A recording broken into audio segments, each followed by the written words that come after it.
Ini adalah 5 film dengan visual effect terbaik tahun kemarin menurut Oscar 2022 nomination. Ada Spider-Man No Way Home, ada Shang-Chi and the Legend of the Ten Rings, ada No Time to Die, ada Free Guy, dan ada Dune.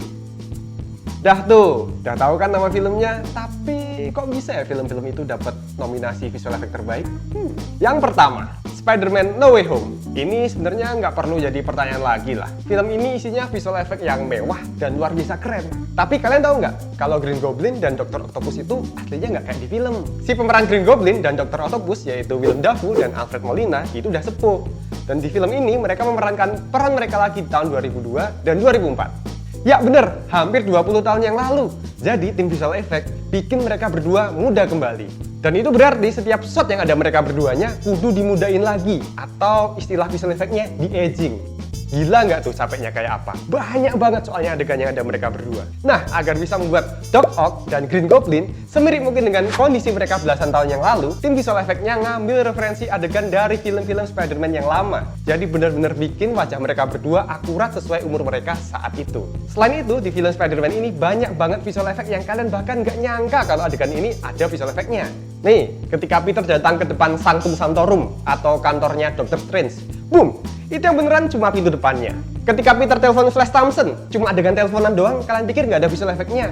Boom! Ternyata visual effect. Ingat adegan Dr. Octopus muncul di jalanan macet? Boom! Visual effect. Mungkin kalian bertanya-tanya ya, kok dikit-dikit pakai visual effect sih? Kenapa nggak syuting beneran aja? Jadi gini, kayak adegan teleponan tadi itu, si aktor jadwalnya lagi nggak bisa nyesuaiin sama jadwal syuting. Jadi mereka pakai visual effect biar si aktor bisa berada di adegan yang sama. Terus kayak adegan di jalanan, kok lingkungannya pakai blue screen? Jadi metode kayak gini tuh lebih murah daripada syuting di lokasi beneran dan kudu nutup jalan selama berhari-hari. Coba bayangin, warga yang mau lewat jadi kehalang tuh gara-gara syuting berhari-hari. Kita yang kehalang hajatan beberapa jam aja udah emosi kan. Jadi tim visual effect-nya ngisi semua area di sekitar jalanan dengan CGI. Dan ketika kita nonton, udah susah tuh bedain mana yang mobil CGI, mana yang mobil yang asli, mana yang gedung yang asli, mana yang gedung yang CGI. Wow!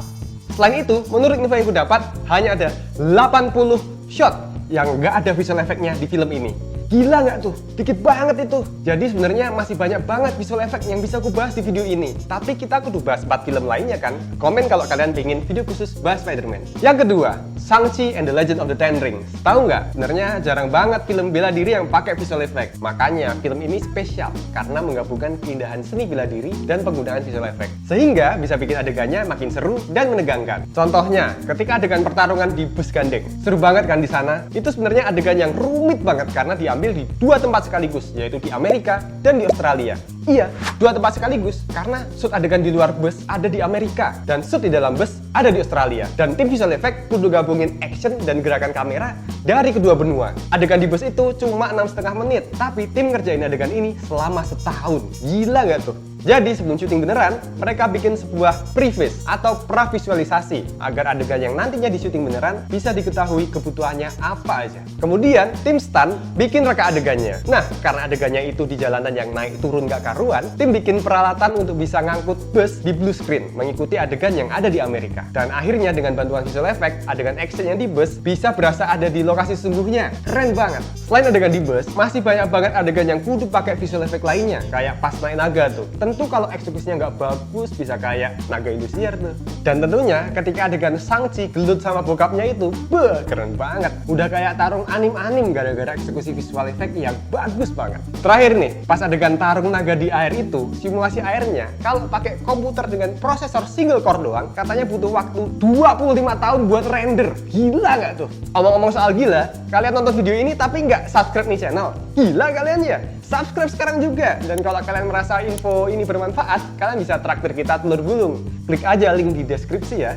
Selanjutnya, Free Guy. Oke, film video game in real life. Dari temanya aja udah kelihatan banget kalau bakal banyak banget visual effect di video ini. Buat yang udah nonton, pasti ingat adegan ikonik si Guy lawan si Dude. Ataupun adegan kejar-kejaran mobil dengan helikopter. Oke, kita bahas adegan kejar-kejaran mobil dulu ya. Untuk adegan ini, kalian pasti mikir, itu mobil biru mobil betulan. Jawabannya benar dan salah. Adegan ini memang di-shoot menggunakan mobil biru betulan, tapi bukan itu mobil yang muncul di adegan. Jadi sebenarnya tim visual effect menggunakan CGI untuk mengubah mobil sesuai bentuk yang diinginkan. Tapi biar semakin kelihatan real, mereka pakai mobil betulannya untuk referensi. Seperti nyari tahu bagaimana refleksinya, gerakannya, dan detail-detail kecil lainnya supaya adegan tersebut bisa kerasa makin real. Selanjutnya adegan Guy lawan si Dude. Di film ini, si Guy diperankan oleh Ryan Reynolds melawan dirinya sendiri, tapi yang lebih kekar. Katanya sih si aktor full nge-gym seminggu biar badannya segede itu. I've been at this 1 week, and I gotta tell you, it's coming in nicely. Terus jadi nggak bisa syuting film Deadpool lagi karena kostumnya jadi kekecilan. Tapi apa memang bener aslinya kayak gitu? Tentu saja enggak dong. Si Dude diperankan oleh aktor lainnya dan mukanya diganti pakai visual effect. Tapi di sini teknik yang dipakai agak lain dari yang biasanya. Kalau di film-film lain, untuk adegan aktor ketemu dengan duplikasi dirinya sendiri, biasanya dilakukan menggunakan motion control kamera atau gampangnya kamera robot. Jadi kamera akan mengulang gerakan yang sama persis berulang kali, kemudian hasil gambarnya disatukan untuk bikin kembaran lainnya ada dalam satu adegan. Nah, di film Free Guy ini enggak, karena gerakan kamera robot itu terbatas dan makan waktu yang cukup lama untuk setup. Dan si kembaran ini bentuk tubuhnya beda jauh sama si tokoh utamanya. Jadi, tim milih untuk syuting dengan cara biasa. Jadi kayak syuting pakai kamera biasa dan sebagainya. Terus gimana dong cara bikin muka si Dude jadi sama dengan si Guy? Jadi caranya, si Ryan Reynolds datang lagi 3 bulan setelah adegan tadi diedit dan duduk di antara panel lampu LED yang udah diprogram agar bisa menyamakan cahaya sesuai dengan cahaya di lokasi syuting sebelumnya. Tim juga ngasih lampu warna-warni untuk ngasih patokan ke arah mana kepala dan mata si Dude ketika lagi di lokasi syuting. Intinya si Ryan Reynolds bener-bener menyamakan gerakan kepala dan mata si Dude dan dia melakukannya dengan sepersis mungkin. Gila nggak tuh? Itu dilakukan agar tim visual effect-nya lebih mudah nempelin adegan Ryan di studio dengan adegan di lokasi syuting sesungguhnya. Keren banget. Selanjutnya, No Time to Die atau nggak ada waktu buat mati. Oke, buat kalian yang udah nonton film James Bond yang satu ini mungkin bertanya-tanya, loh kok film ini masuk ke nominasi visual effect terbaik? Mana visual effect-nya? Mana CGI-nya? Nah, ya itu dia alasan kenapa film ini masuk nominasi. Karena kalian aja nggak tahu mana yang asli dan mana yang bukan. Nih, langsung aja aku liatin beberapa adegan. Adegan si James Bond di dermaga. Nah loh, ternyata tuh adegan si Anna di armas tendang. Tuh kakinya nggak pas, dibantu pakai CGI biar pas tendangnya pas. Adegan di tengah kota. Lah kok ternyata ada di studio. Adegan kapal tenggelam. Loh, kok CGI?